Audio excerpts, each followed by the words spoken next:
Hello and welcome to The Navel Gaze, a podcast about autosexuality. My name is Tolly Botts. This is my co-host Aaron Terrell, and today we are joined by a very special guest, Taff. Taff is someone who I first came across when I found Destiny and started going through a bunch of Destiny content online. I found Taff in a few sort of trans debates and debates about pediatric gender medicine. And then I also watched Taff's interview with Benjamin Boyce.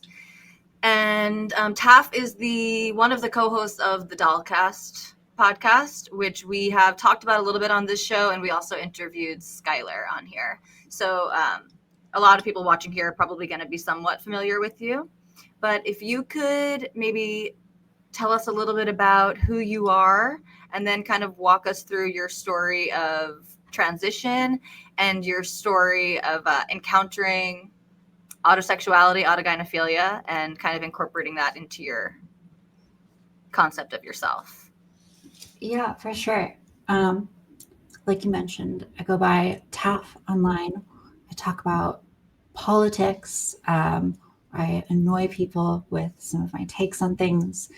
And I started to transition when I was like around 14. And I encountered an idea that was very similar to AGP right at the beginning of my transition.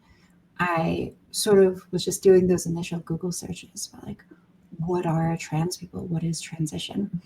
And one of like the first things that I ever came across was this academic paper that basically, it didn't use AGP and HSTS typology.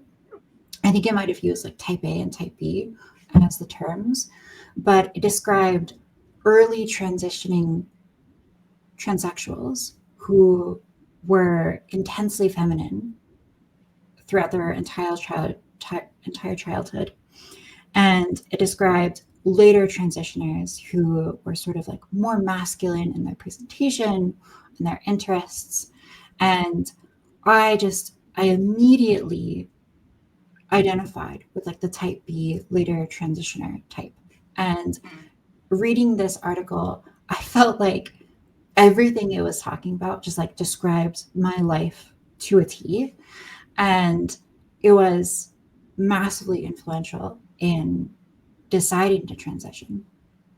And it was that article. And then pretty quickly after, I also discovered 4chan. So going along with the sort of like masculine interest, I was on every, I don't know, crazy website of the early 2010s. One of those was 4chan.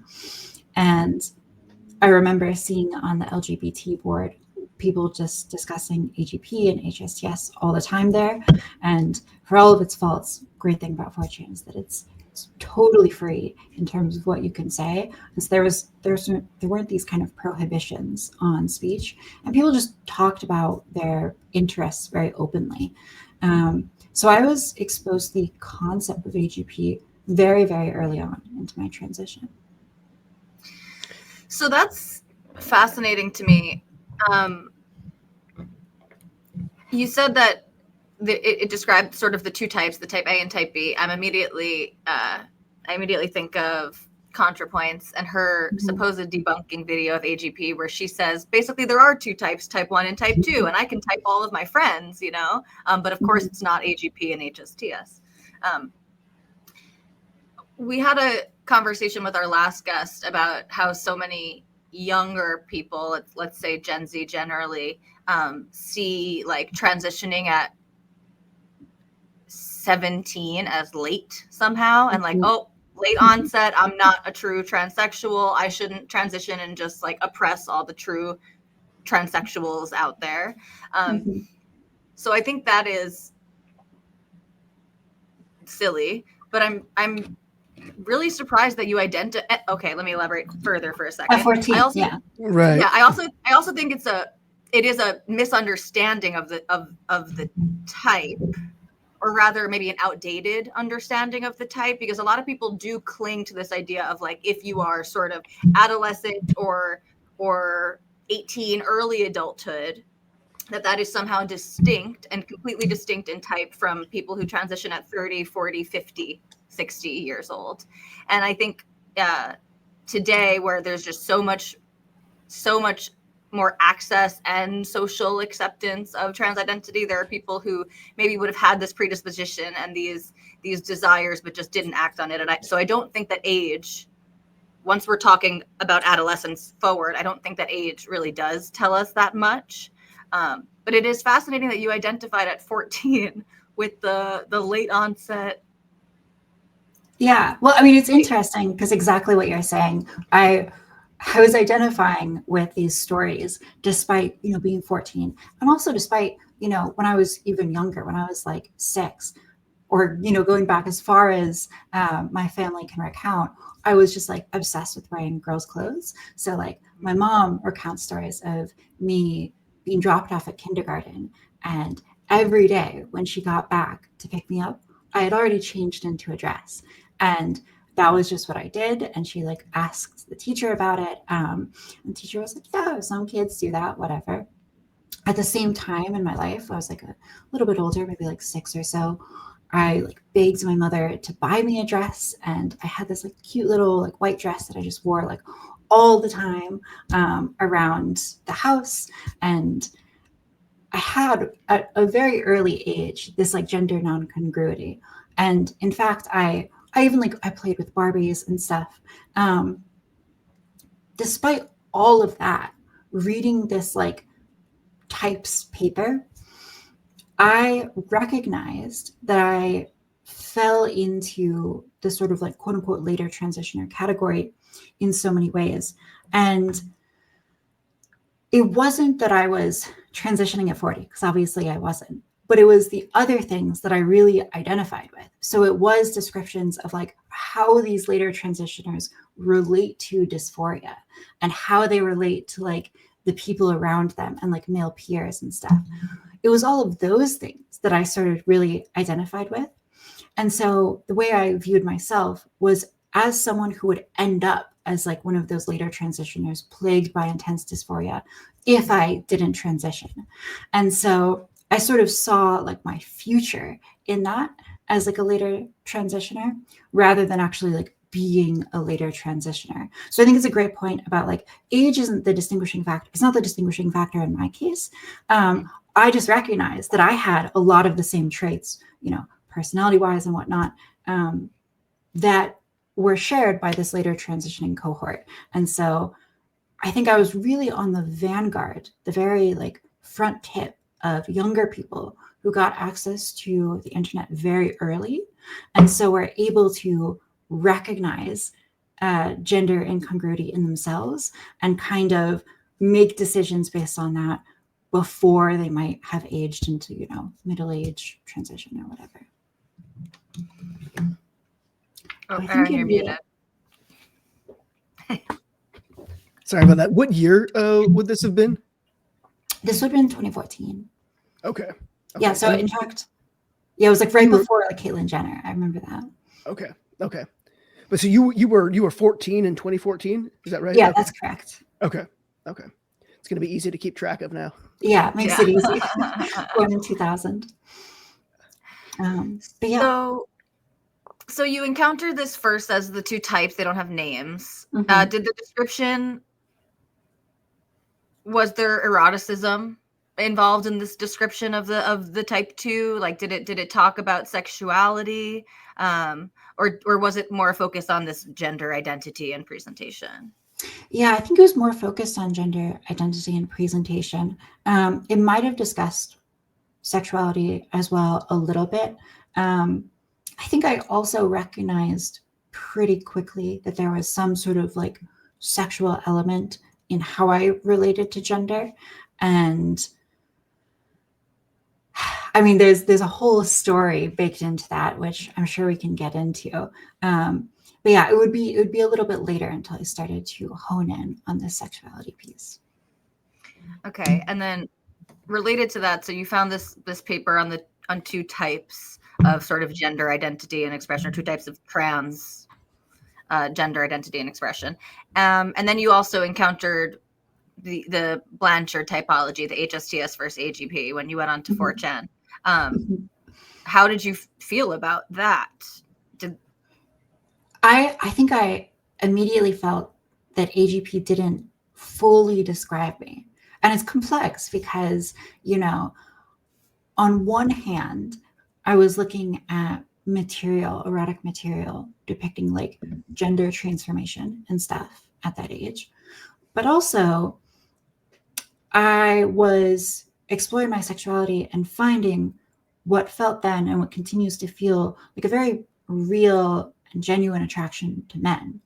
And so at the time, I think that the attraction to men sort of won out in what piqued my interest. And so the fact that I was transitioning early and also like was really dealing with all of these new feelings in terms of like attraction to guys, I think I identified more with like the HSTS label. And I think I fell into this, I don't know, trap that I see a lot of young trans women fall into, where they sort of get like obsessed about the typology and they try really hard to structure their lives in a way that validates their feelings that they are not AGP. And this can be really comforting because like AGP is kind of like weird and scary. And unfortunately, I think the way that it has generated this reputation is by so few people being willing to talk about it. It suddenly has this kind of mythology around it of being like a Buffalo Bill type. And if you're any normal person, you see that and you're like, well, that's not me, right? And so I think for that reason, so many people, they are so scared of this label, they don't explore it any further. And that was very true of me, especially in the earlier years, you know, did not relate to it at all. And really focused on just trying to like present myself as true trans HSTS as possible. Yeah, that makes sense. I was going to say, when you were realizing this like authentic interest and attraction to men, especially because you were an early transitioner, you were a perfect candidate for the very common HSTS LARP that you're talking about. Yeah. And a lot of self-aware AGPs get frustrated by the HSTS LARP. And for some people, it might be more conscious than others. And for others, I think, like you're saying, they don't want to be the kind of weird thing. And it just doesn't resonate. Yeah. It doesn't, right. And they do, and many of them, because many of them can point to these real things in their lives that are proof of their authentic femininity, and they're not a creepy, hyper masculine fetishist, and they're actually not, right? They're actually not. That wouldn't be an accurate way to describe them. And so, yes, I think it can be very comforting. And then now that the AGP cat is sort of out of the bag, people, it's understandable why people would try to deny it or try to obfuscate in some way. So that makes sense. And I don't know how familiar you are with like what Aaron and I do here at the Navel Gaze. But I mean, we're interested in sharing the experiences of autosexuals and autogynephiles and sort of destigmatizing this, because we do think that trans people, or dysphoric people, I should say, should know that there are options beyond like full repression and I actually am born in the wrong body, and that you don't have to, it's not either I'm a real woman or I'm a dirty man. Like there's another route, right, that you can take. And our show is called The Navel Gaze, because we're really interested in this concept of quote unquote pseudo bisexuality, which I think is something that you were already trying to push back on when you expressed that your attraction to men came on very authentically. And it's not just, I mean, I won't speak for you, but it's not just like the faceless man fantasies that are portrayed in some of the earlier literature. And so I think that can be genuinely confusing for people who are experiencing it, and also very hard for other people to believe. And so people just assume that anyone who's even sort of like bisexual, it's like, well, then they're the gay type. And so Yeah. So anyway, our show, we're interested in talking about what we see as the real authenticity, basically, of this quote unquote pseudo bisexuality. And we call it metasexuality. And we think that it's, for many people at least, like it's their attraction to the same sex might be deeply wrapped up in their sense of themselves as the opposite sex. And so it's deeply related in many ways. But it's not fake. It's not false. It's not, they're not using other people to validate their gender, right? It's not as simplistic or as people like to make it. And I mean, Aaron and I both basically believe ourselves to be in metasexual relationships that are marriages that are like loving and wonderful. And so we don't see this as either of us having inauthentic emotional or sexual relationships because of this. So that's a little background on what we talk about here. I mean, that's fascinating to hear, because I really do think this question of meta attraction is at the heart of maybe a lot of people's frustrations with the typology, and also probably a great opportunity for the future of discussion to go. And so I think the phrase that I used earlier was, it felt very authentic to me. And that's how it feels to me, like even now. Like, I like to think that I am someone who's very honest about their sexuality. And when I think about my attraction to men, it doesn't feel like I'm like attracted to the idea of myself being a woman who's attracted to men, or I don't like, it's difficult to tease out the level of like meta attraction within it. And I think that, you know, I think there's a lot of room in the typology for modernization. There's a history of how homosexuality was seen, once being seen as, you know, necessarily pedophilic or dirty or criminal. And I think that similarly, there might be room for a development with transsexuality, where AGP might have at one point been seen as this kind of Buffalo Bill type thing, and has a lot of room to grow and to incorporate broader ranges of human sexuality. So I think what you're describing, like this meta-attractive relationship, which is still like deeply loving and sincere and genuine and authentic, I think that's beautiful. And I think that there's also like, there probably needs to be room for talking about this that doesn't make people feel like we're pointing fingers at them and we're saying like, oh, your sexuality, how you're describing it, it's actually this thing, right? I don't know if we'll get anywhere with that, because people are just going to shut down. So I think the approach really is to be like, you know, that's lovely. Like, there is so much authenticity and beauty in that. And you can have that. And we can also recognize that there are some elements of autosexuality, which is what I've done in my own case, is, you know, I've got this one piece and I've got this other piece. And, you know, maybe they're related, maybe one's an example of meta attraction, but I don't feel the need to disentangle that, because I can be honest about the autosexuality. Yeah, I relate to that too. The way I see, well, I also joke that I'm Charles Moser's like only daughter, but like I think in many ways I'm the real female AGP, and I joke when I say it, but I'm serious too. Like autosexuality rather is like a big part of my sexuality since the onset of my sexuality, and I have experiences that are like similar to autogynephilic males. Fascinating. Yeah. And so I don't think this is normal female sexuality. I don't think all females are autogynephilic. I don't think it disproves the theory or anything like that. But I relate to that being like very much a part of my sexuality, but also just that it's part of my sexuality. Yeah. And like, especially, I mean, Aaron and I were talking about this since we started this show, like so many things influence sexuality. I know people want it to be this simple thing that someone is born with. And that only societal shame can ever, you know, encumber it. But like positive sexual experiences influence sexuality. And so like, yeah, like my sexuality is more expansive than just that, but there's very there's very obviously and explicitly this autosexual element, which maybe Can I takes ask back. how that manifests for you as well? Yeah. So like in the simplest terms, or maybe the easiest example to give is like the onset of my sexuality. I was like very interested in taking photos of myself for my pleasure of looking back at and watching back.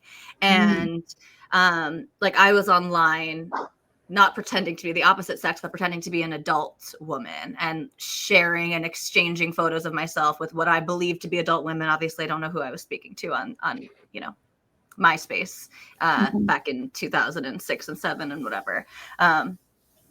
But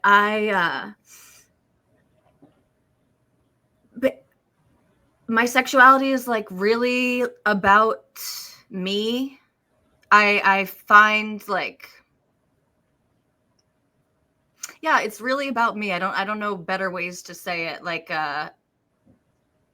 if I look really good, that means I'm probably gonna have, sex that night. It's not like I'm not really getting like caught up in the moment or so attracted to somebody else. It's gonna be like probably pretty intentional on my end too.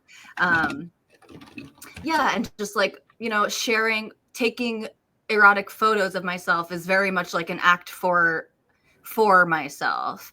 And then getting the praise and feedback from others is part of it, but it wasn't ever like I was giving this to people for them. It was like it's very sexy to me, and then also like being sort of worshipped in that way is very powerful for me. And it's very much like the womanliness of my body, like it's I kind of joked earlier on in this show that like even if when I would like gain and lose weight throughout my life, like I've always been like sort of shapely and curvy, and so that's very attractive to me. Like I'm attracted to myself. It's a weird thing to say out loud, and I know that not everyone can relate to it, but that's just part of it for me. And Taff, I kind of understand it as basically the opposite of gender dysphoria, is essentially what Tali has been gifted with. I see. Yeah, that's lovely. I mean, I relate to a lot of that. So like with the piece about having sex, like if you feel good about yourself, that's something that I've communicated with my partners. Like, my ability to have sex is really dependent on how I feel about myself in that moment. And so like, if I'm wearing like sweatpants and a t-shirt and I just rolled out of bed or whatever, or it's 5 p.m. and I have not really like taken the time to like clean myself up, I am not going to feel like interested in engaging in sex because I don't feel like sexy. And for me, that's a part of it, right? Like, as hot as my partner can be, what also matters is how I feel I look, and how that sort of self-awareness is going to play into it. And so I think it's interesting that you're talking about even like taking like photos and stuff. I mean, so many trans women, they end up doing like online sex work. That's something I did as well. And it's hard sometimes with sexuality to determine like if you're actually like directly being aroused by it. But I think it's a very common experience to, get something out of it yourself to engage in the self-presentation. Yeah, and with the whole Lily Phillips thing and all of that popping off lately, and people talking about whether, and just the conversations around sex work and is it ever sort of ethical and can women ever really consent and stuff like that.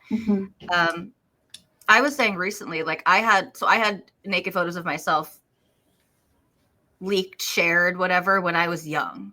I joke and say that I was like the poster child for sexting because I was sexting with like a digital camera that I would upload the SD card into my family's like PC and email to people, or like, so it was like before the sending pictures back and forth. And so that definitely like that had like a lot of negative consequences in my personal life. Obviously, I'm fine now, whatever. But so that definitely like influenced the way that I thought about sex work or the possibility for like cam work and stuff like that, as that also became more popular as I aged, but I was saying the other day that like, yeah, if I didn't have that foresight, or if it really didn't matter and it couldn't have like negative consequences for your future, you know, it's something that I would have done and would have been interested in doing, because because I get gratification out of the sexual power too, of like being a desirable woman. And I know that that's something that AGPs experience too. And that thing is what makes a lot of women really angry, because they see it as some type of like disrespectful sexualization of womanhood. Whereas I'm like, hey, I relate to you, buddy. Yeah, that's super interesting. I mean, I think that there's a real fear, which is, you know, in many sense justified, of male sexuality, because men have been the perpetrators of sexual violence in so many instances throughout human history.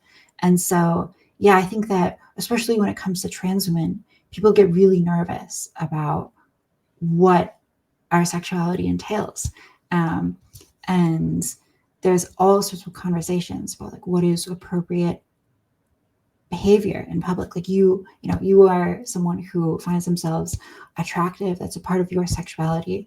When you're like going out in public and you're like dressed to the nines, you look really good. Do you feel like you are involving people in like a fetish of sorts? And where do you think the ethical boundaries are on something like that? Are you asking me? Yeah. Oh yeah, no, I'm not involving anyone in a fetish. No. And I don't think, I mean, it's like, yeah. There's a few ways I could go with this. It's not even policy wise, but like social rules wise, let's say, there's sort of like a time and place for everything. Like certain attire would be deemed socially inappropriate on anybody in certain scenarios. Are there, people love to point to the trans women who are extremely clocky and wearing leather mini skirts and fishnet, you know, who are wearing hypersexualized clothing, and try to sort of shame them. And listen, like, is that necessarily appropriate for the supermarket? I don't know. But probably not. Right. Probably not. But also, like, I don't think it would be it's not very appropriate for a woman to dress that way in the supermarket either. So that's the one thing. And the second thing is like, it's just tacky on anyone. Yeah, it's tacky. Right. Everyone should just have better taste. But it gets down to like thought criming, you know, like it doesn't really matter what's going on in my head. If I'm not like literally offending another person, if I'm not sexually harassing someone, there should be no limits. Or I don't see any fair, just way to enforce those limits, at least. And it's interesting because a lot of the people who talk about this are like, you know, some of the gender critical ultras, and more I've been getting into spats with what I've dubbed the gultras, which are the gay gender critical ultras.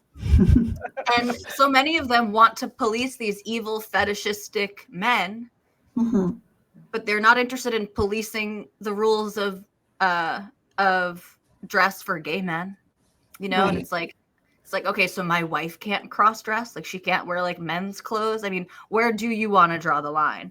And I think ultimately we need to punish actual bad behavior. Like that's really and some people will say, well, a lot of these paraphilias tend to cluster, and so a lot of the more dangerous atypical sexualities might coincide with a trans identity, with autogynephilia. And so people will say, you know, we're just looking at risk factors here. And basically that's a risk factor. You know, a male who cross-dresses is a risk factor. And while there's some truth to that, right, that like people with more dangerous sexualities are also more likely to have multiple paraphilias, autogynephilia being one of them. We just can't, I don't know how we can order society like that, because even we actually don't put away dangerous people before they do something dangerous. Yeah, I think that's a great point. And I also think going back to the history of homosexuality, it seems like gay men of all people would kind of understand that, just because there might be this like loose correlation between things doesn't justify criminalizing the sexuality itself. I mean, of course, we heard for decades about homosexuality's relationship to pedophilia. And yet I think no one or very few people doubt, especially in the gay community, you can have like a perfectly non-pedophilic relationship between two adult gay men. And, that describes the vast majority of gay male sexuality. So, I think that there are these sort of pernicious elements of AGP. And unfortunately, I think that what you're identifying with like the supermarket example is that there's this aesthetic dimension, which the consent model of sexual interactions sort of fails to encompass. So like, if a beautiful woman is wearing like a super skimpy outfit in public, people are kind of, maybe not everyone's a fan of it, but she doesn't exactly get the same kind of harassment as even like an ugly woman would get, who, her picture gets put on the internet and people like harangue her for this. And you see these videos that go viral occasionally of like British girls walking out in the street and, if they're a little bit overweight, people lose their minds about this. And yet those same people, those same accounts, they'll post some like super sexy girl with like, big boobs on like a boat or something, or smoking a cigarette. And it's like, I think that they tap into this aesthetic dimension. And both of these instances of non-trans women presenting themselves in a very skimpy way, they are sexual expressions which unwittingly involve the viewer in a sexual role.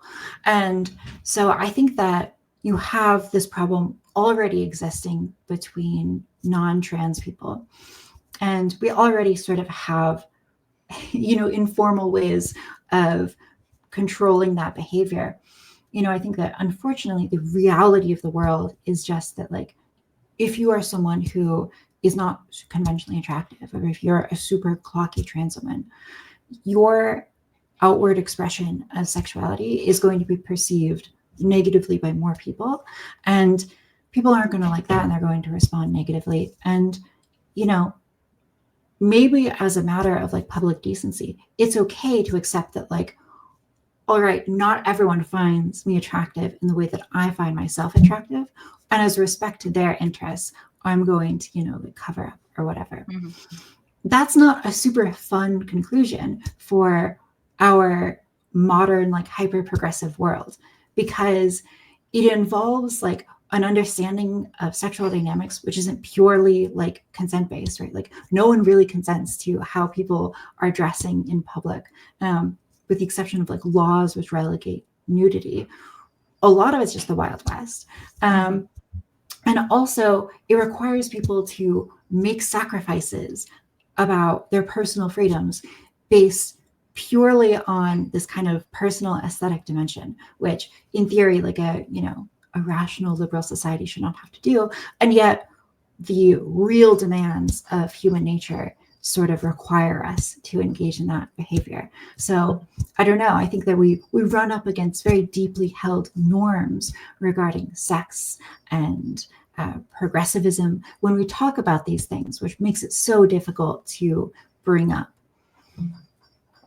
I think so much of it has to do with the disgust response. I think that's kind of what you were getting to with like really clocky trans women or unattractive regular women, in revealing clothes or whatever. It's I think a lot of times people are having a disgust response to this, and then they're moralizing to justify that kind of.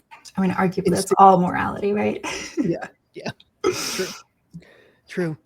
I am really curious though, Taff, how you so I when I was first getting all outspoken with the autogynephilia thing, and I was getting some offline pushback by people who are uncomfortable with it, basically saying things like, look, you're in a same-sex relationship, you're attracted to actual females. I'm not all like as I now know the slang, Gaydon. Like I could pass off the whole female HSTS thing, but I was saying it's just not true. So I can't like, guess that may be the more flattering tale, but it's just not true. Ooh, yeah. And so for you, like you could obviously do that as well. You know, you could have totally done the whole HSTS. I wouldn't even have called it a LARP because it just makes perfect sense that you would, you know, fit and therefore identify with that that category. So what is it for you? Like, why did you not take that easy road? Wow, I mean, that's a great question. Yeah. Oh, but Tyler, were you going to say something? No, I was going to just exactly where you kind of put you back into your story. So you said when you actually decided to transition, you kind of said, F the AGP thing. Yeah, like that's not me. And then you started your transition. So I guess where in your transition do you come back around to autosexuality and autogynephilia and decide that even, and then also when do you decide that you're going to even share that? Because it's one thing to come to terms with it yourself. And it's another to be in a position of yours where you don't need to correct people because they're not going to assume it about you. So, yeah. Yeah, well, I mean, two great questions. I think I started to really come to terms with the more autosexual elements of my sexuality when I realized in my 20s that I was definitely attracted to women, and that I also was like holding myself back from engaging in certain sexual fantasies because I wanted to preserve in my own head this feeling of like HSTS-ness. And so as soon as I realized that and decided, you know what, I'm just going to let my sexuality go where it takes me, it took me to like looking at images of like very attractive women online and being like, oh, I find it arousing to imagine that I look like her or I have her body. And there was simply no way for me to rationalize that as like non-AGP, because that is just like so, it like plainly classic AGP thinking. And I think it's really important that we're honest about this.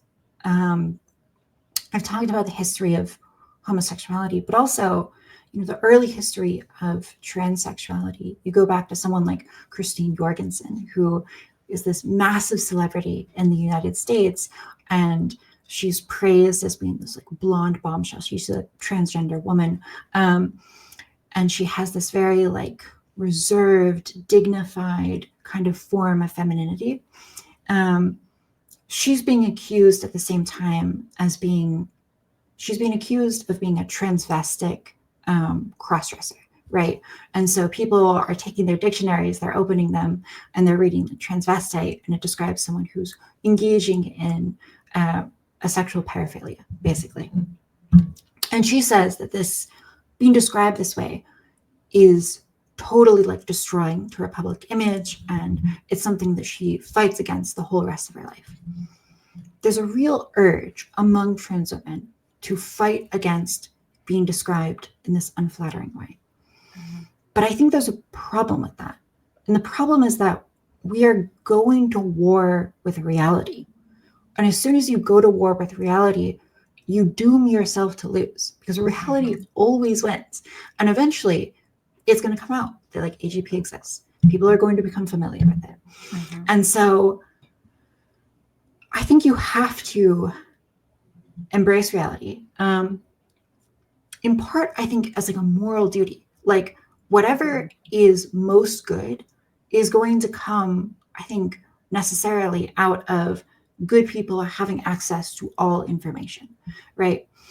And so if you hide information from the world, I think that it prevents people from actually finding the best solution, which works with your reality and their reality. So that's one element. The other element is that I have found over and over in my life that when I engage in sort of larpy behaviors or inauthentic behaviors, I always end up regretting it. And, you know, I find that when I engage authentically and I just express myself as I am, and I do so with good intentions, right? So like, you know, not trying to harm anyone. The worst that I can be in that situation is naive or like wrong about something. But I can never betray my values when I engage with the world in that way, because I'm honest and I'm oriented towards what I truly believe in. And so when I look back at behaviors that I've had that were honest and oriented towards what I feel is the good, even if I make mistakes, I feel like I did the best I could in that situation. And so as a matter of approaching the world, I really believe that I have to express myself authentically. And doing so, not doing so, at best, maybe, it gives you like a few more years of like flying under the radar.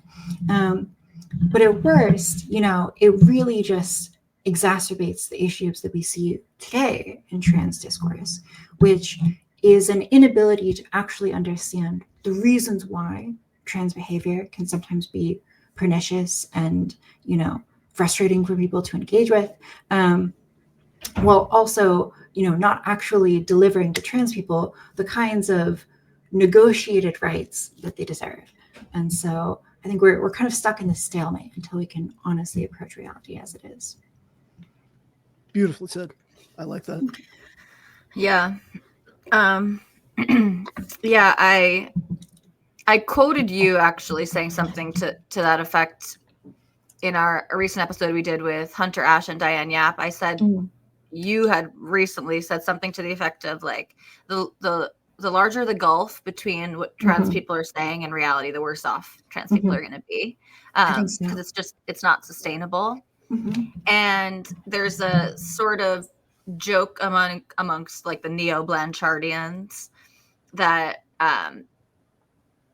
trans people who dislike the Blanchard typology are constantly reinventing it just with different titles. So like the type A and B that you talked about, or the type 1 and 2 that ContraPoints talked about, or people will just reproduce it in like memes. Like there's 2 types of T-girls, right? And like they are observing the same things that Ray Blanchard was observing, and that to like a certain extent, the Hirschfeld and like the sexologists who preceded even Blanchard were observing. Yeah, and I think, like you said too, there are a lot of trans women who don't want to accept that label because it's not flattering, and also because it really, really doesn't feel true. And there are a few things at play here. I think the largest problem is that most people don't actually have an understanding of the typology, or really autogynephilia, in the way that it was intended, in the way that it was conceived. Just yesterday, India Willoughby was reposting something that Brianna said about autogynephiles basically being able to have meaningful integrated transitions. And India Willoughby was like, AGP, like that's just like a string of letters, made up by this anti-trans conversion therapist, Ray Blanchard. And I reposted like, yes, the trans conversion therapist who spent his career writing referral letters for MTFs to get bottom surgery and researching the causes of persistent sex and gender dysphoria in males.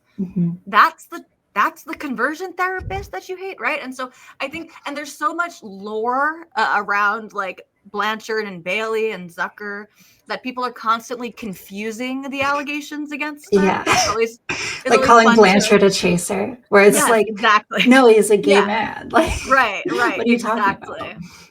Yes, exactly. And so that's always funny. But so the one big problem, the major problem, is just how far removed people's understanding of AGP is from what Blanchard intended. And Aaron, do you remember who it was who posted that really interesting Substack article the other day? Was it United Transsexuals? Yeah. They used to be United Transsexuals. Now they're going by autosexual, heterosexual, I think. Wow. Yeah.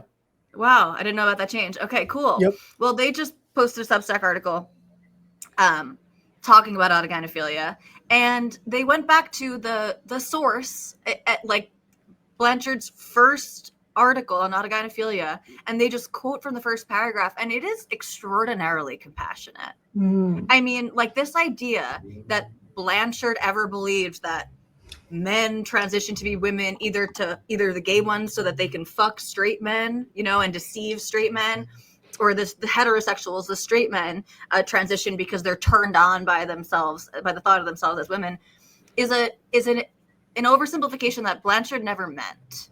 He didn't say either. Not just he never meant, he never said that. And so people's understanding of the typology is really, really far removed from what it was ever intended to mean and intended to describe. And I get frustrated too. People will say, a lot of trans women, in an effort to distance themselves from autogynephilia, will say AGPs don't experience dysphoria. Only trans people experience dysphoria. Autogynephilia is a paraphilia and there's no dysphoria. But once again, that completely misses that misses the core of the typology, because Blanchard was interested in researching the different causes of dysphoria. He believed that essentially once the person was in his office and struggling, that they were kind of dealing with the same thing, right? And that their dysphoria, one dysphoria was not more authentic or more severe than the other, but rather he was interested in understanding the pathways to being, a young adult male with a persistent desire to feminize. So that's a big problem, is that most people who are denying AGP are fighting a straw man, really.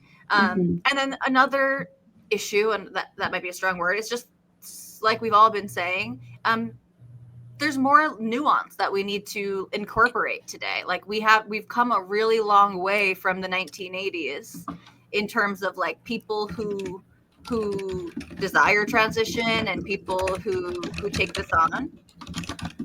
And so I think we need to be open to the idea that everything is not as black and white as it was sort of first set out to be, but also that most people who deny autogynephilia really don't understand it. And so then, therefore, obviously, they're not going to relate to it, and they're going to want to distance themselves from it. Yeah, I think that's exactly right. And unfortunately, one of the reasons why Blanchardism and the typology are not used maybe in the way that Blanchard intended is also because of transphobic people using AGP as a bludgeon, right? And so I think there needs to be some responsibility and some ability to recognize that in order to just bring trans people to the table. What I think is really important about conversations like this is that there's a very obvious way to neutralize the bludgeon of AGP. And that's just to talk about it, right? And I think that there's two results that can come from this. One, if AGP really is as bad as some people believe it is, right? Tons of trans women are these, transvestic, fetishists who are exploiting other people's ignorance, then it's good that people find that out. And we as a society can, protect ourselves from that, right? I don't want to live in a society where lots of people are being, manipulated to the benefit of a small minority. So that's one possibility, if it's really as bad as people say. The other possibility is that it's not as scary as people claim. And then the bludgeon is no longer effective.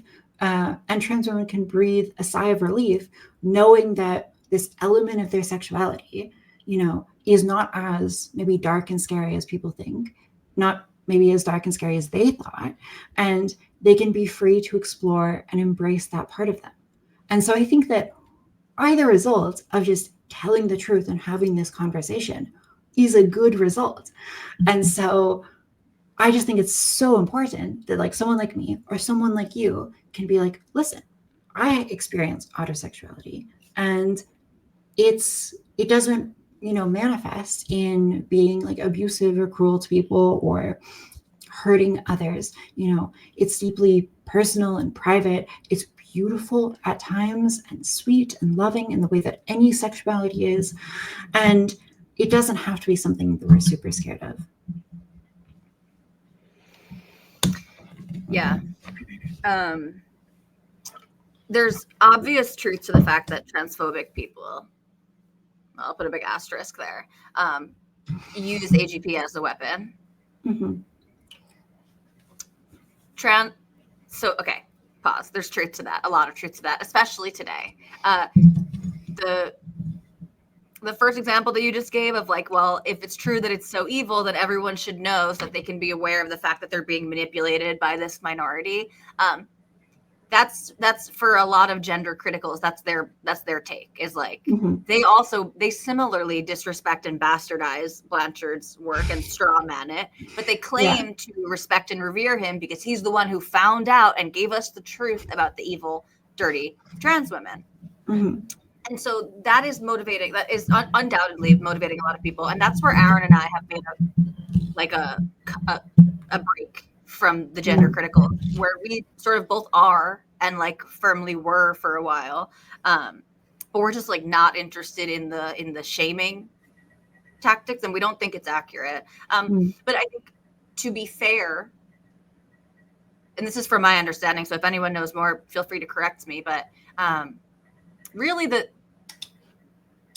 turning AGP into a slur, it was trans women who did that initially. And for understandable reasons, but I don't think, autogynephilia was a relatively obscure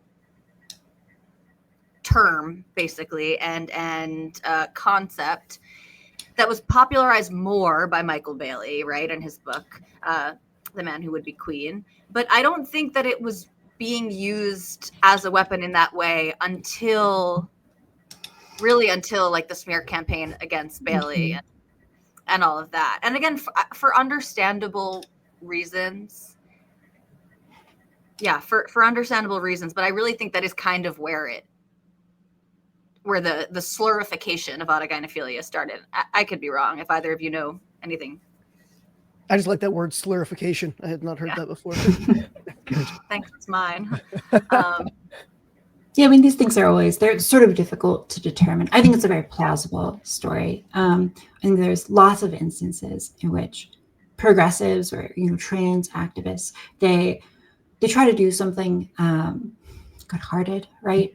And it just ends up blowing up in our faces, maybe not even in their faces because they have, a career out of it, but in the faces of trans women like me who have autosexuality and, are now being demonized and have a really hard time talking about their experiences. And to the extent that we do talk about our experiences, we have, trans people who are being like, that's ridiculous. You're making things up. You're making us look bad. And then we have, these radical gender criticals who, they're not just interested in women's rights. And, they have like a real deep hatred for trans people. That's not all gender criticals, but there's a subset that definitely fall into that category. And unfortunately, it just makes getting to the truth extremely difficult when you're in that environment. Yeah, and it seems to be like kind of what we were talking about, that first response to Bailey's book in, like, I think that was 2003, I want to say, and that probably is where the trans activists kind of started to use AGP as a slur against the trans women they didn't want to be associated with. They needed to be not the AGPs, and so use it as a bludgeon. And then, feminists, the early TERFs started using it the same way. But I think we're now seeing a resurrection of that with it being more mainstreamed. And like the group that you were referring to earlier in this conversation, Tali, the Gultras, I think much of them are motivated by the same thing as those early weaponizers of AGP, is they see themselves as either HSTS or the pure, noble, simply gay, and they're absolutely committed to the gender critical fight for could be unrelated reasons, but we'll just put that there. And they are the ones who are saying, oh my God, the dirty, evil fetishists, they're so disgusting, it's so dangerous, yada yada. I think part of it is kind of self-hatred motivation, and then also partly really poorly thought out strategy for separating themselves from, again, the people that they want to villainize and distance themselves from. But it's just making it worse and worse as these spirals continue. Hopefully there will be more and more of you and others, Taff, who are willing to tell the truth about this, the reality of the experience, and fuck those people who are making it so much worse for everybody. But there's just so much motivation to just keep making it worse. Unfortunately, that's exactly right. And there's so much incentive to just like throw people under the bus behind you. And you get this with all sorts of things. You get this with like non-binary people or the women's suffrage movement, like throwing Black women under the bus.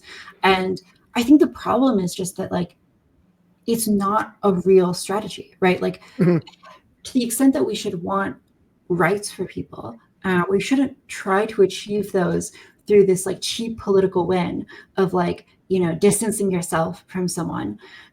We should try to aim high, aim for what is true and good. And so like when we're talking about transvestites, you go back to the 1950s and Christine Jorgensen, and she's being called a transvestic, crossdresser.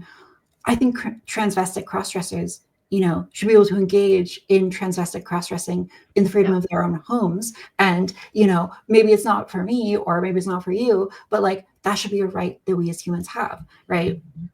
And so, and you should have the freedom to, I think, present the way you want to present, right? And I think that you should be able to wear the clothes you have. And you should have bodily autonomy. I should be able to do with my body what I want. And that includes taking hormones, I'm an adult, and I think that a big part of being an adult, having agency, is being able to make those decisions for yourself. And I think that those are the rights that need to be focused on.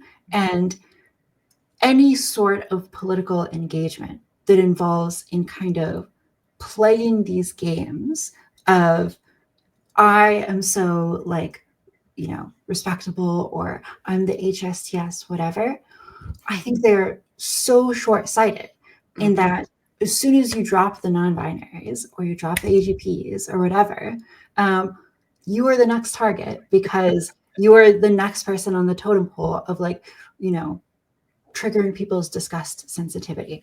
So for me, it has always been, and this is why, like when people ask me about non-binary stuff, like I always defend non-binary people and their right to do what they want with their presentation and their bodies, because it's the same right that gives me the ability to do with my body what I want, right? And I'm not going to descend into this world of utilitarianism and aesthetics and whatnot, because the principle is what matters for me. And so for me, that is just, the guiding light in this discussion. Yeah, no, I'm with you. I'm like holding back some jokes that I could make because I'm like very much with you. Maybe the difference with the non-binary is like, I don't think anyone's inherently non-binary in the same way that no one's inherently trans. Like these are these are labels we put on ourselves. These are ways of trying to express to the world, make sense of ourselves. And it's probably good that you don't drop the non-binaries, because especially if we're talking about non-binary males, those are also AGPs. That's what that is for the most part, especially ones who are medicalizing. And I'm with you. Like, that's just okay. Like when Andrea Long-Chu's, was it in the New York Times when her essay came out several years ago? Yes, I know what you're talking about. I don't remember where it first came out, but yeah, I remember. Yeah, and it was a defense of transition and also youth transition. And while I think it falls apart at the youth transition portion of it, she's just honest about what it is. Like, well, these are cosmetic changes to the body, and it doesn't really matter if this is perfectly correlated with a decrease in depression, right? Or if it's gonna do whatever. I should be allowed to do it. Like, I should be allowed to do this because you're an adult, right? And you should have that agency.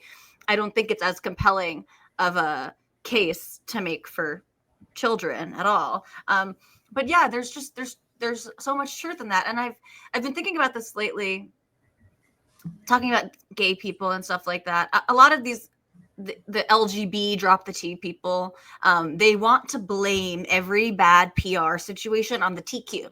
It's the TQ who came in. Those are the perverts and the weirdos and the wannabe straight people, or the straight people who want to be oppressed. And I always like to joke that, like, if you got rid of the TQ tomorrow, Pride would still be debaucherous. You know, you would still have all the leather and all the puppy masks and all of these things, because gay men are participating in this too, in large numbers, right? Yeah. So it's just a lie. It's a lie. And like you said, it's like, for who? You know, who are you really doing this for? But I've been thinking about, I think I was listening to Brad Palumbo or something the other day, and he's great. And I like a lot of what he has to say. But I think we have this focus on, like, certain characteristics should be protected because they're immutable or inborn. And I think that's the wrong approach to take. I don't think homosexuality should be protected because people can't help themselves or can't control it, or they were born that way. I think we should accept things on the basis of if they're harmful to society or not, right?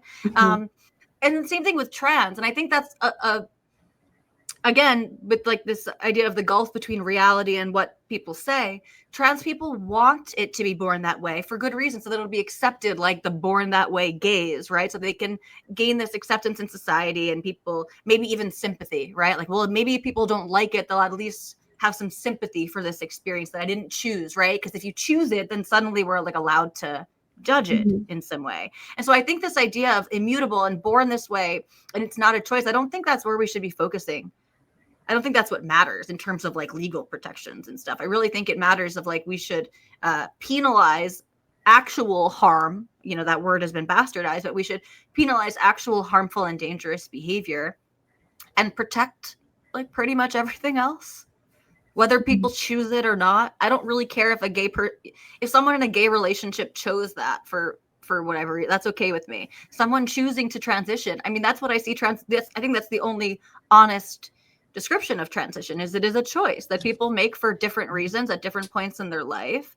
But no one is born inevitably transsexual, you know. They're born perhaps with a predisposition, which I do believe that, you know. But even people with that same predisposition, the road they go down is going to depend a lot on their environment and a multitude of different factors. And so I don't know how useful that framing is, that we're really still stuck in that framing, because gay rights were won in many ways 5 minutes ago, you know. But I don't think we're actually looking at it. And sorry, some of these same lies, wishful thinking, applies to the gay community too. Like with regards to every single person who proclaims to be homosexual was invariably born that way, you know, born with some disgust response to the opposite sex and born with exclusive arousal towards the same sex. And so I think that there is also a gulf between the truth and what a lot of gay people want to believe about homosexuality, even, or homosexual behavior.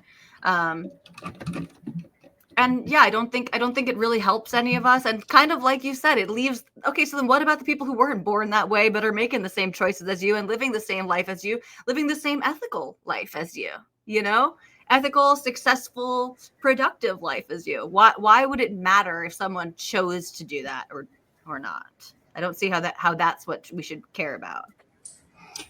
Yeah, I mean, even the question of like, what does it mean to choose something, right? Because we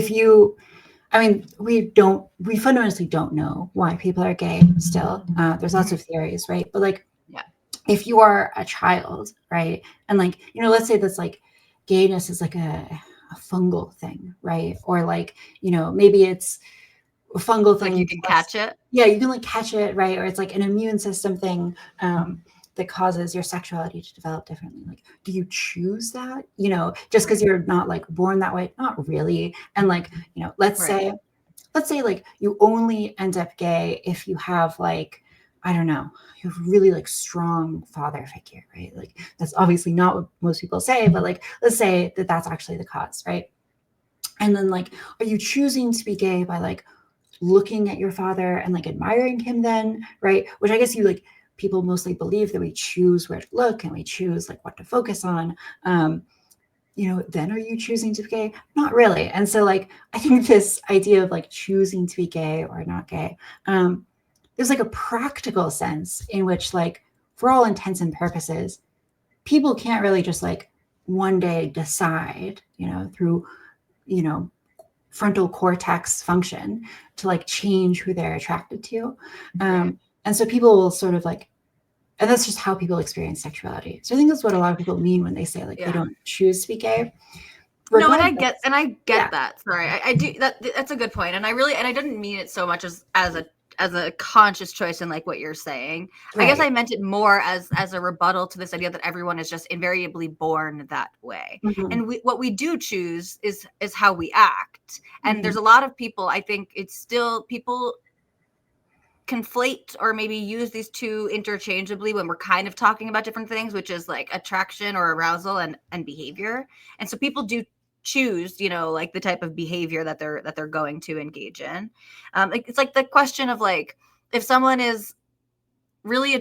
is really attracted to men, but never sleeps with one and marries a woman and has a bunch of children with her, like, is that a gay man? Like, that seems like a weird word to put on someone like that, right? So yeah, I do think, like, I don't think people are going through life, and I don't think you can choose it necessarily who you're attracted to, like what your body's physiological arousal response is going to be. But I also don't think it's as simple as like everyone is born with a certain sexuality and life is just fostering it to help it manifest. Yeah, well, I think that's the problem with these sort of platitudes, like born this way, or even like trans women are women. I think that when you hang a expectation of rights on a platitude like this, which can ultimately be debated or maybe even disproven, you put yourself in a really terrible spot. Like, I remember getting into this debate back when I was, in my Destiny talking era. I was debating this trans woman about this, and she had this very strong feeling that the rights of trans women to, for example, take estrogen or to wear women's clothing or to put on makeup, those were in some way downstream from whether or not we were women, truly.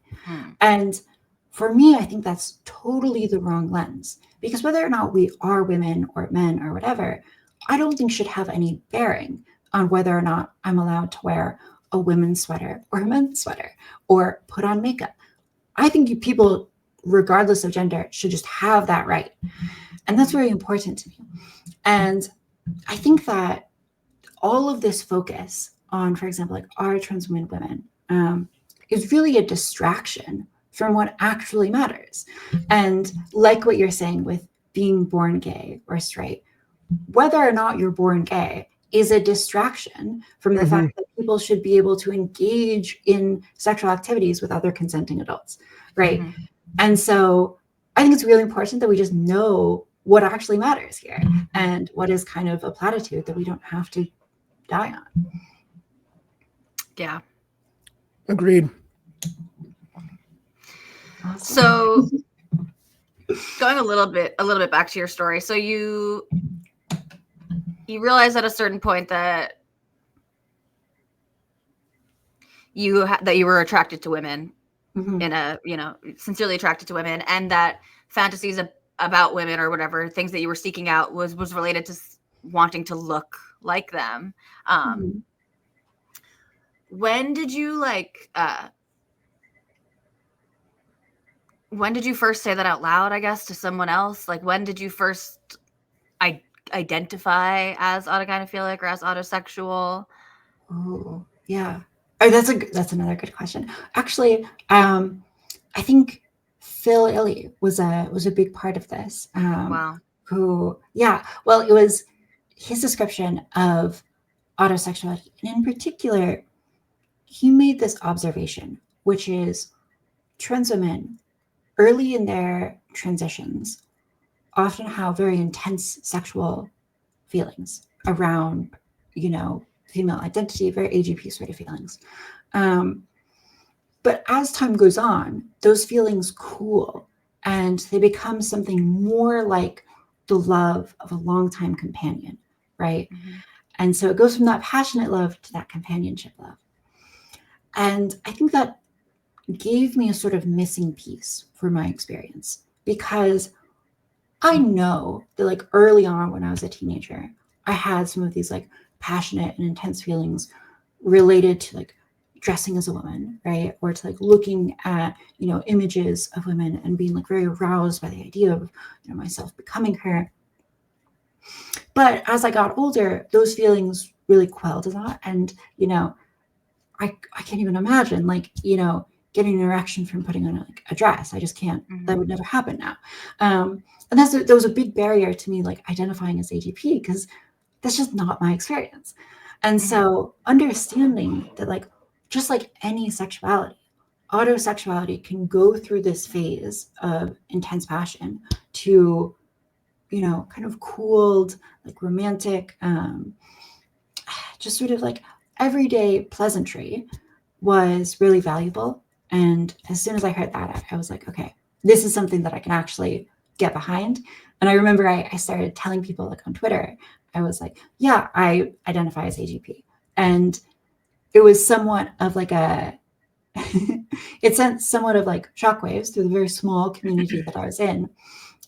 Where as I started talking about this, there were at least 2 other trans women that I know who then started also identifying as AGP after hearing my experience and being like, you know what? Actually, maybe AGP is not super scary. And having AGP doesn't necessarily mean that I'm like some ugly crossdresser or whatever. I can have AGP and it can be like sort of a mild thing. And also, I can just live my life otherwise completely normally. So. I remember Richie I can't remember who it was I was pointed to as being autogynephilic. I don't want to call them out again. It's not appropriate when they don't own that themselves, but it was one of those where, and Richie was like, well, if that person's AGP, then it doesn't mean anything. And like, it's that thinking of it as though it is the unattractive middle-aged. Yes. And so if a young, attractive trans woman can be AGP, then AGP is meaningless.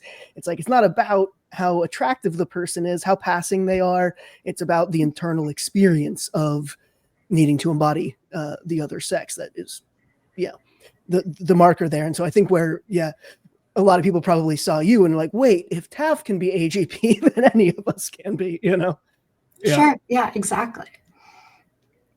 Yeah. And that is important. I just, again, had this conversation on Twitter the other day, where people like unironically believe that if a trans woman is attractive, then she can't be AGP. Right. And they really believe that. And that's just, I mean, obviously dumb. But I really have seen this like it comes in like waves of courage, really. Like when someone says it and you can tell they're not ashamed, or at least that they've like worked through some of that. It's really powerful. It's really, really powerful. And to see someone share your experience, right? To like really relate to someone else's telling of their experience is really powerful. And I do hope that that's the move that this is taking. And it seems like the word that's really sticking is autosexual and not so much autogynephilia. And that's cool. Like it's kind of a big umbrella term, which probably makes it a little softer and easier for people to get into. But yeah, I do hope that that's the way this goes. And there are like a surprising amount of young trans women who are calling themselves autogynephilic. And they don't have a lot of shame around that. I think it's awesome that Phil really helped you put the missing puzzle piece in, because we're big fans of Phil over here. Phil has been accused of grooming Aaron, and Aaron has been accused of grooming me via his grooming from Phil. So we're all just. And then you groomed your wife victims, after I groomed and then you. I groomed my wife. Yeah. I'm not sure how one can groom their spouse, but no. But so we're all victims of this ideology together. But it really is.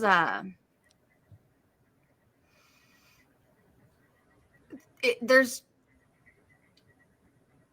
something I think powerful of like feeling understood too for the first time, even if it's in a kind of scary way. Like you're feeling. I described the way that like when I was talking about the stuff with my wife, it was like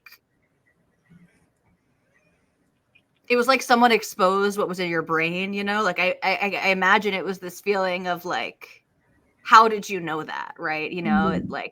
and I think that can be a really powerful experience for people in coming to terms with autosexuality or with autogynephilia in particular. And I think this is important too, not just because truth is important, which we definitely agree with you, but because of the implications, because of trans ideology.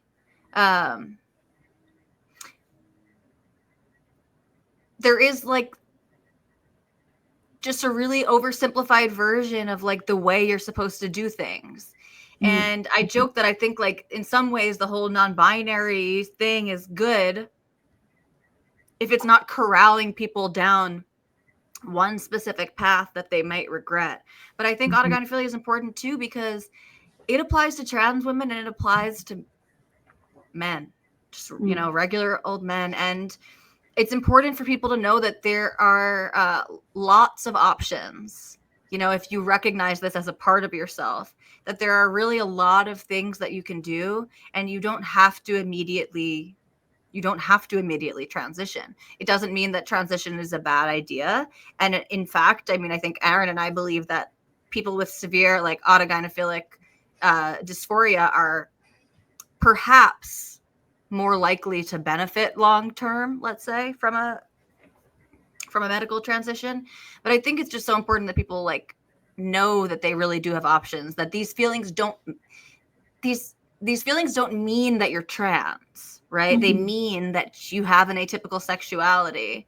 And I think that like that would decrease the rate. We don't know what the true rates of detransition are, but like trans people should care about that too. Trans people should care about people having, I know self-aware autogynephilic trans women who get sort of offended at some of the stuff that Aaron and I will say about like, we think that the best option, the most preferred outcome is someone who doesn't medicalize. And that's not because I dislike people who medicalize, or you know what I mean, or because I think that that's a horrible thing. But I think that like, yes, that's the path of least resistance, right? That's the path that comes with the least complications. It's the path that's hardest to undo, yeah. But like people could be happy with varying levels of transition or varying levels of cross-dressing, varying levels of integrating this feminine embodiment into their life. And we're totally missing that right now. And I worry in this moment where trans is really at the forefront and kind of things are really bubbling over, especially the United States. I worry that we're just going to continue to, like you said, the people who want to like throw the non-binaries under the bus, like, well, if we get rid of all of these weirdos and these freaks and we just protect the transsexuals, we're still like corralling people down a dangerous path. And I've said this before, but I'll say it to you, Taff. Like, I worry about people who say like, well, you know, only trans women with bottom surgery should be allowed into, you know, sex segregated spaces. And it's like, then we're incentivizing a really serious surgery, you know, for people who might not need it. And that's not, and those people, you know, like, and they're not doing it for evil reasons, but they want to be seen as women just like their fellow trans women. And so they might really go do that thing, especially when if you're told that like real trans women hate their penises and would never want to have something like that. And you want to be real. I just think we're creating these negative incentive structures that I worry about, even moving forward. I think even like a lot of the moderates basically are still setting up some of this that I worry about. Yeah, I think that's probably right. It's a difficult needle to thread. I have lots of thoughts. I will say, I don't know if this is true. You would know this better than I. A long time ago, I read an old article written by Blanchard about bottom surgery. And I don't know if this still holds up, but I remember reading in the article that HSTS trans women were more likely to want to keep their penises than AGP trans women. And I would post it in like certain Discords, and like I would post it on 4chan and stuff, because it was another example of just the way in which people conceptualize AGP versus HSTS being like so wrong and like so different from like at least sometimes what data says. And, you know, again, maybe that was like old data, because I think it was something from like way back when. But I think what is so crazy about that is I would share that with people, and people who identified very strongly with the HSTS labels, when exposed to that information, would then like stop talking so much about hating their penises or like wanting bottom surgery. Yeah. And so I just got to see in real time the way people update their own like presentation and result to like what seems HSTS. And it is totally that thing if people are just trying to like throw others down the bus or under the bus and present themselves as like the true trans, which, okay, there's a question which we don't know the answer to, which is, are AGPs more likely to pursue bottom surgery, right? And we might find out in 5 years that actually HSTS people, you know, keep their penises, right? And then all the trans women who like got bottom surgery to like fit in are now sort of like have marked themselves as not being like true HSTS. And so when you approach the world in this way of like trying to LARP that isn't like fundamentally authentic and centered around good values, you just end up opening yourself up, to all of these horrible losses in the future.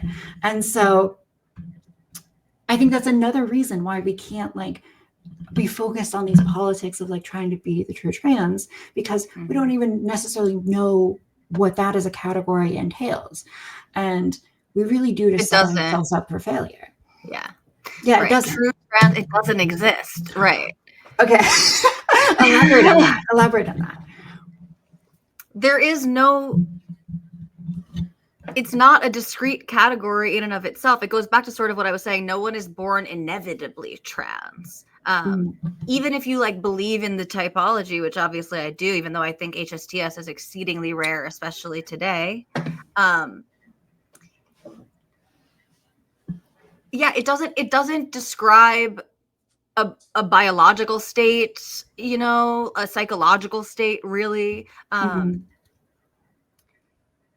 There are how do we even test for it if there is such a thing? Right. Yeah. Well, yeah. And I made a tweet about this the other day, is like trans people who love to talk about like the brain scan studies that prove that trans women. Okay, how many of you are lining up for a brain scan? I don't think many, because they don't want to come. Because then what if your brain scan says that you actually have a man's brain? Are all these trans women going to detransition? No, probably not. And I posed the same question about if there was a gay gene found. How many self-identified gay people are going to go get their genes tested? I don't think a lot of them. And it's like, it shouldn't, like you said, it doesn't fucking matter. No one is truly trans. If transition makes sense for you, you know, and there are tangible benefits in your life or whatever, then you should be able to make those decisions as an adult. Yeah, I don't think anyone is there's not like one person or one category that people should be referencing as the platonic, you know, transsexual. And even a lot of people in the neo-Blanchardians will joke, really the OG, if anything, true trans is AGP, for what people refer to as, you know, the classical transsexuals. Like I mean, Christine Jorgensen is an autogynephile. I was just going to say, yep. I don't know the full lore on her either. I'll take your word for it, for sure. Yeah, and so it's like who was it that referred to like the primary transsexual was like the asexual transsexual, which we know now to be alloerotic autogynephile. Like, so even I think the funny thing is a lot of people who HSTS LARP are actually LARPing towards a type of autogynephile, basically, that they don't even realize that. But yeah, I don't think that there is I don't think anyone is truly trans, basically. I know that's it's not so controversial for Aaron and I to say that in our spheres, but I know that is controversial. And that's actually the part that I'm still kind of dumbfounded by. So many people, so many smart people still seem to believe that there is. Like the people they'll talk about the excesses of trans ideology. Oh, but not these people. Right. Or they'll say like, there are obviously a small group of people for whom, they really feel like they're born in the wrong body. And it's like, well, actually, no, unless basically all trans people also fit that category. Like they all are feeling this desire, this push, or not all, but many are feeling this push away from their sex and this draw towards the opposite sex in varying degrees of both of those things. Well, I think Aaron, that you're holding on to something. Yeah. I feel like that feeling of born in the wrong body, that now the more that we understand, autosexuality, auto-heterosexuality, that's the best explanation for that born in the wrong body feeling is, this intense, aversion to one's actual sex body and an intense desire to be, feel like you were supposed to be of the opposite sex. That makes so much more sense as the autosexual experience than the homosexual experience, where you are, quite enamored with your same sex's body. It makes no sense to have that feeling. And going back to Taff, what you were saying about that early study saying that the autogynephiles were more likely to have SRS, it makes complete sense that they would, because they're the ones who are repulsed by their male genitalia, whereas homosexuals aren't really going to feel that way. It could be more convenient to their sex life, but the surgery is just not all that up to snuff. So, you're still not going to really pass the test with most, straight men for that reason. It's just like, it only makes sense. Yeah, seeking that surgery really only makes sense as an extension of an autogynephilic desire to have a female body.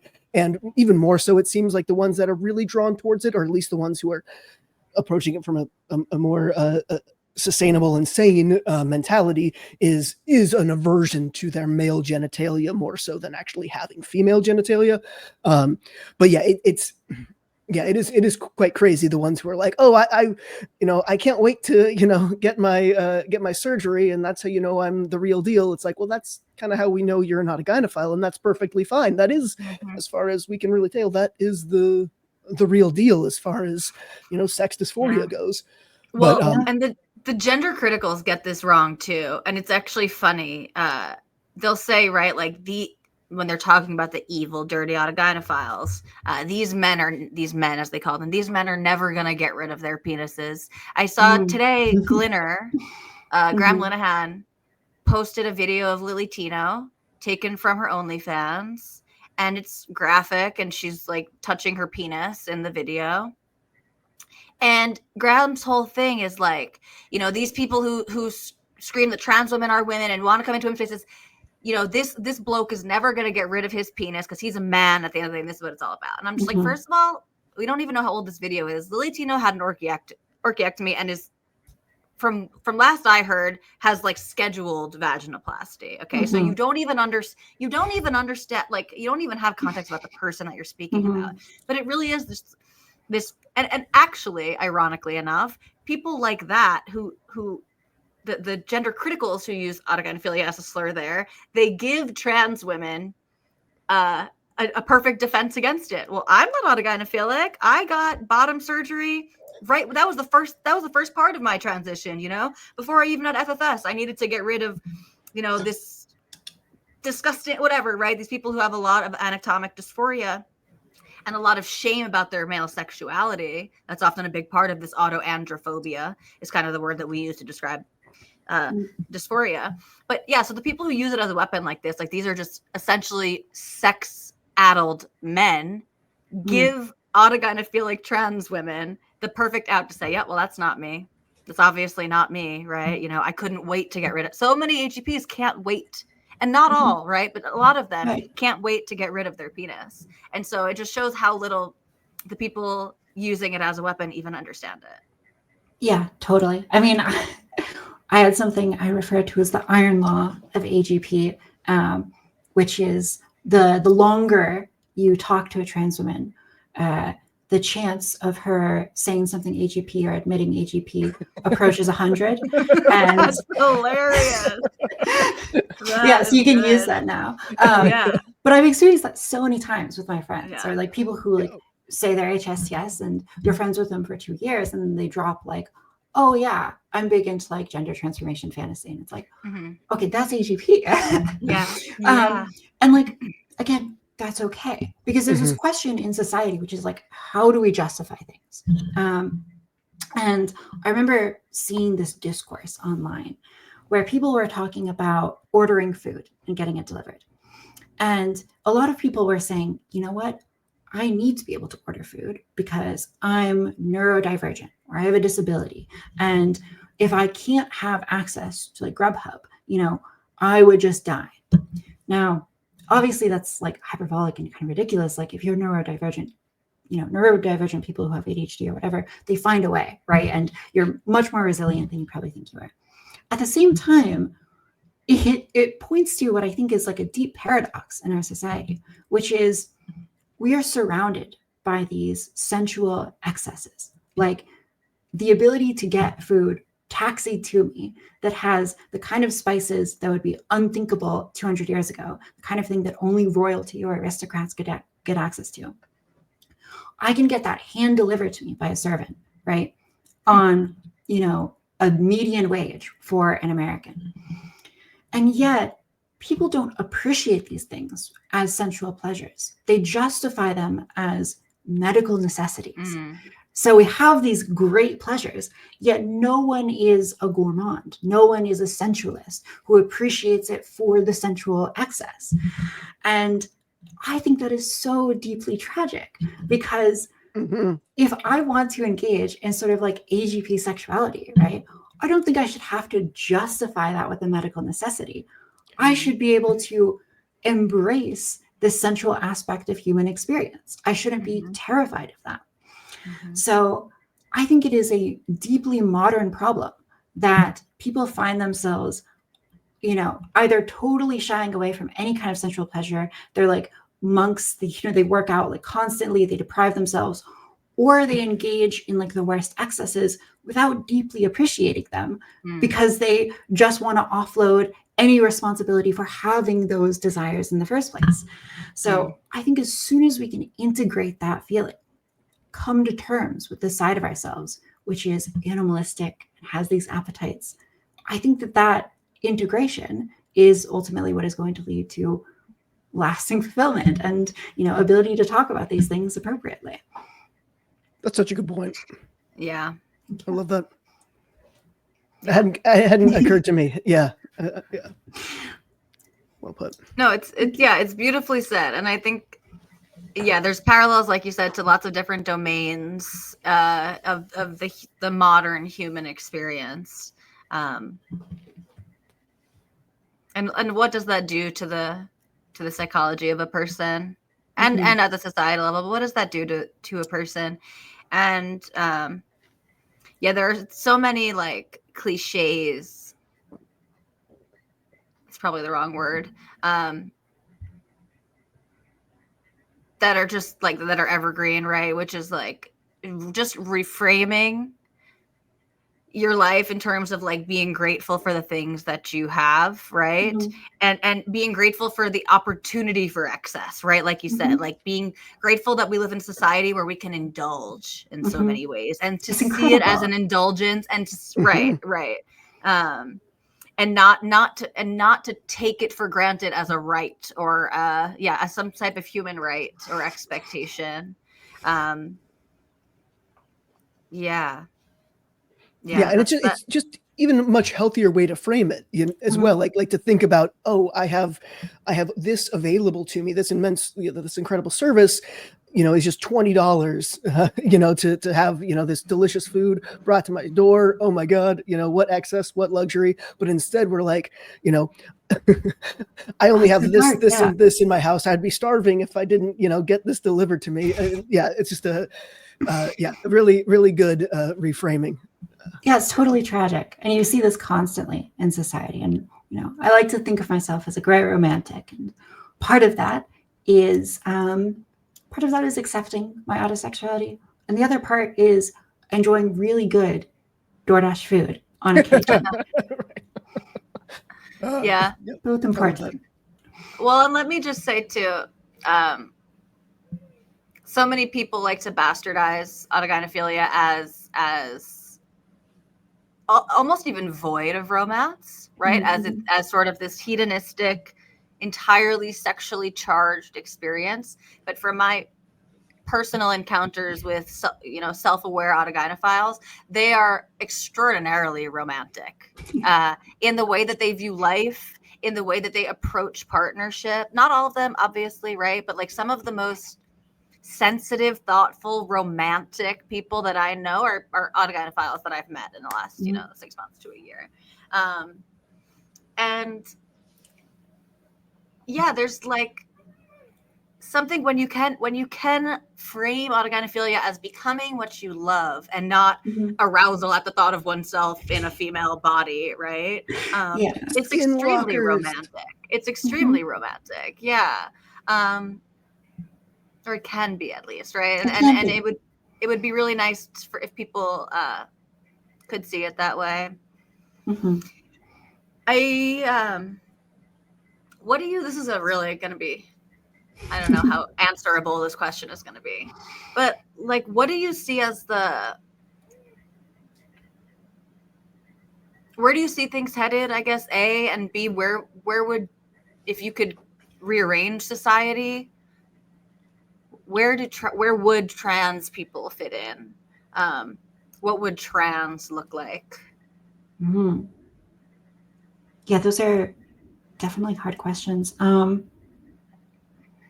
think we're headed in a good direction, though. So I think AGP becoming more mainstream, more well-known, is going to be a kind of blessing in disguise for trans women. And I think that there's a good chance that we reframe to another terms, like autosexual is something that you mentioned. I think that's probably necessary in order to like be able to define for ourselves what this means, rather than take on all the baggage of this previous term. And I think it's going to, however we define that, is going to look a lot like the current definition of AGP, but hopefully just without the stigma, right? And I think that once we start talking about that, honestly, I think that we are going to be able to come to a much better understanding of ourselves and our place in society. That's one element.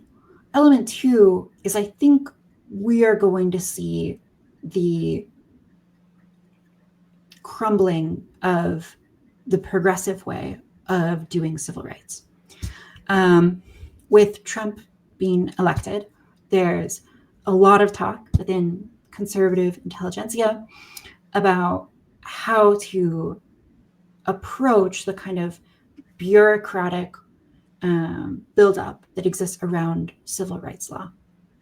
And a lot of what you're talking about like, how we justify things, if we are justifying it based on like a medical condition or being true trans or whatever, I think that a lot of those justifications, they find their roots philosophically in the kinds of arguments that progressives have been making for the past 70 years, which have led to our current order of how we sort of doled out civil rights. It's very identity-based, right? So it's, do you qualify for this identity category, which the government creates? And does that category entitle you to these sorts of protections or not? I think that that is going to be scaled back probably significantly in legal terms. And what that means practically is I think that people who are trans advocates are going to have to adopt a different standard for justifying trans rights. And so I think there's a very good standard for that, and that is personal freedom, so bodily autonomy and freedom of expression. I think they're core rights that go back very far into American history. They're very easy to justify. People broadly agree with these rights. And it's really only when trans people get into issues, for example, of like transitioning children or women's sports or bathrooms. These are all instances where in some way the right to bodily autonomy fails. So like bathrooms, that is a shared space, right? And people want to have the right to set boundaries about who they're interacting with. So earlier, we talked a little bit about harm, and the harm of things. I think you used the word like penalizing harm. I think it's probably important that people be able to define for themselves what exactly is harmful and set those boundaries accordingly. So if you're a woman who does not want to, see a trans woman in your restroom, I think you should be able to advocate that your workplace bans trans women from the women's restroom, right? Or makes them gender neutral or whatever, right? You should be allowed to not allow trans women into your home, whatever. You should be able to negotiate that for yourself. The other thing would be trans athletes. Right now, the government has a lot of say in athletic programs, how they're handled. And in fact, with the Title VII ruling that occurred in 2020, if you're a private organization, you cannot discriminate on the basis of gender identity. That creates a really kind of gray space for some of these sports organizations. This is especially true in colleges and universities. And there's an incentive to kind of overcorrect and be super progressive under the current legal regime. And that bothers people because not everyone agrees about the nature of womanhood or who should be competing with who. So I think it's probably good if colleges and sports organizations are able to define for themselves the terms that they feel are most acceptable. And, maybe those will include trans people, maybe they won't. But the important thing is trans people or the activist class won't be forcing an approach onto them. And so I think people are going to feel way more comfortable when they're able to define for themselves what those boundaries are. Third thing is adolescents or children. Children are not given full agency of their body for a very good reason. Children do not make very good decisions. They often can make decisions which impact their lives for a long time afterwards. And so, you're talking about your experiences posting nude photos of yourself online, sending that to adults. That's the exact kind of thing that children should be prevented from doing. Because when you're a child, you don't really understand the consequences of that. And so it makes sense to limit the autonomy of children in some instances. I think for trans children, that same argument applies. We should limit their, bodily autonomy. They should not be able to just access hormones the way that adults do. At the same time, I think there probably needs to be an avenue for adolescent transition. So, in some circles, I'm a radical for saying this. But I think that if the doctor is an expert who is allowed to make a good decision, which isn't biased by politics or fear of being hit with a discrimination lawsuit, if they're able to work with the child, figure out what's right with them, work with the parents, and then ultimately come to a decision about transition, I think that that's okay. There should be guardrails, et cetera, et cetera. I think that's the place we're headed, right? I think we're headed to a defense of trans rights, which is fundamentally based around bodily autonomy and which makes the proper exceptions in sports and bathrooms and children's rights that a bodily autonomy approach demands. And so I think as soon as that happens, there's going to be way less, high tension discourse. Things are going to get better for trans people. So I'm optimistic about the future for those two reasons, honestly talking about the truth, and then also getting away from this, legal regime, which really is not serving us. Are you worried at all about, I'm kind of worried about the, just the more ground level kind of civilian potential backlash to the excesses of the kind of progressive regime to date. I guess that's where a lot of my mind goes, is just, I just see so much animosity towards that overreach. And even when it comes to, democratically voted upon, policies, et cetera, moving forward, I think a lot of it's going to come from a place of punishing. Anger for past overreach, et cetera. And I think, I'd like to get to the kind of future that you're describing. I just feel like, again, in situations where either it's voted upon or people who get into activist decision-making realms, it's just going to be so much of a right-wing backlash, I fear. That's going to be, quite intentionally punishing for trans people is my concern. Unfortunately, I think you're probably right. I think we have an example of this with Roe v. Wade. When that decision was overturned by the Supreme Court, you saw a lot of states overcorrect conservative states implement very punishing anti-abortion laws, which did not match the actual desires of the population. So one thing that can sort of comfort you is that Americans are broadly united on wanting to protect trans rights, as they're narrowly understood bodily autonomy. Really, it's only a very small minority that strongly oppose trans rights. I think I was reading 2022 Pew Research, only 10% of Americans said they strongly oppose trans rights. And so Americans are broadly in agreement about this. But is there going to be backlash in the same way that we had with Roe v. Wade, where legislators overcorrect? I think that's very plausible, very likely. And I think that's bad, obviously. But I think to some extent, like maybe it has to happen. We have to go through this difficult period. And I think that the sooner that happens, probably the better. I think that if you go much longer and you keep, by law enforcing more and more unpopular protections of trans people, the backlash just gets way worse in the future. So I think it probably happens now. I think it's bad in red states and not so bad in blue states. And then 20 years into the future, maybe it normalizes a little. There is this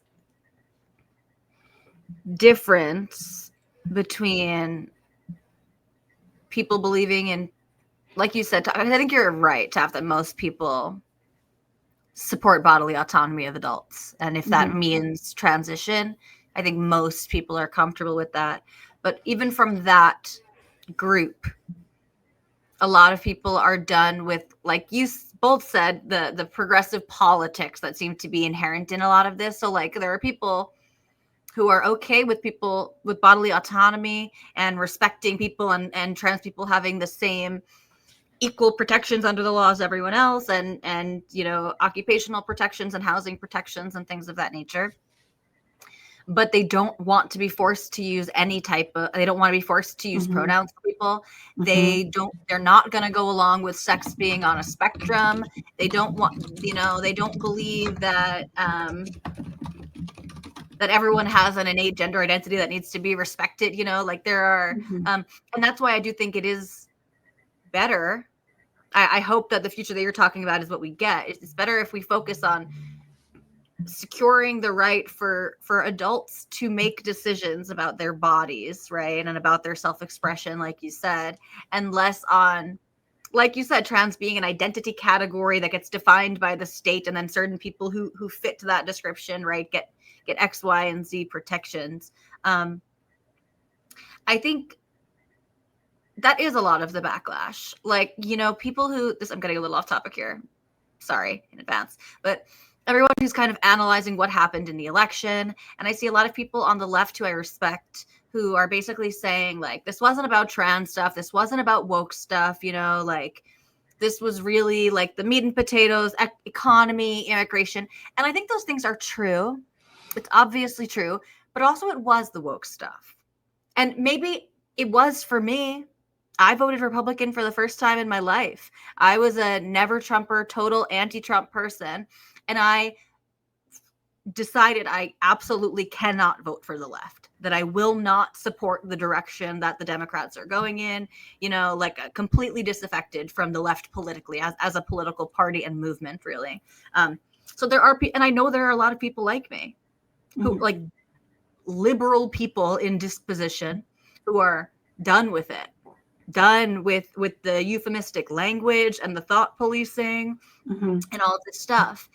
And it's actually, we're in danger of losing some of those people, because I also had a, like a extra turfy era, where I basically was like, well, I don't know that transition ever is ethical, right? And that didn't last. Even when I felt that way, I still believed that adults should have the ability to do it legally. But I don't think that can be underestimated, just how much people are really sick of the moralizing. And how much when the reality doesn't match up with what you're telling people is going on, how resentful people can become with that type of stuff. So yeah, I think some people on the left are actually not giving enough credence to the fact that this was an election about wokeness in many ways, and the excesses of progressive politics. It's different cohorts of people, right? The people who are voting because of the economy and because of the border who voted for Trump, that's different from, you know, the Elon Musks and the people like me, who it was a vibe shift, really, that determined this election for a lot of people. Yeah, I mean, I think, quite frankly, I think a lot of what you're describing, the economy, immigration, crime, these things are downstream from the woke stuff. And people realize that, Yeah, absolutely. And so when you talk about like immigration and these, you know, white men, they feel like disaffected, they feel like they're not getting jobs. Why do they feel that? Well, one of the reasons they feel that is because the legal regime, the woke stuff, makes it so that companies can be severely penalized through disparate impact lawsuits if they're shown to not be hiring, you know, enough minorities and people, you know, women and people of color. And so you have this kind of arms race between companies where one of the ways that disparate impact lawsuits are settled is the court will ask if you are following like the best industry standard, the best practices. And so if one company becomes more woke, right, becomes more progressive on this and decides like, you know, we're going to have part of our company have like a little, you know, it's going to be like a Black and Indigenous people of color, you know, group within our company, and they're just going to advocate for our workers doing that.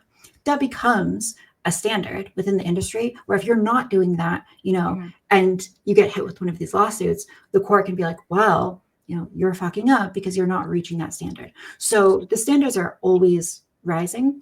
And then way downstream from that, you get lots of immigrants, and these white guys are like, I feel like I can't get a job because, you know, all of these immigrants. It's not really because of the immigrants.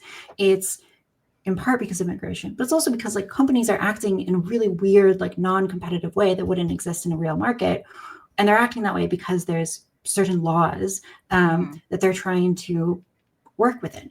And so when you talk about like being forced to use pronouns and all of these other things, you know, we have these chilling effects throughout all of society where companies, you know, private actors feel like they can't express themselves honestly because otherwise they're running afoul of civil rights law as it's been like expanded and expanded beyond the original conception, which is very sensible, which is, you know, to protect people from obvious discrimination, right?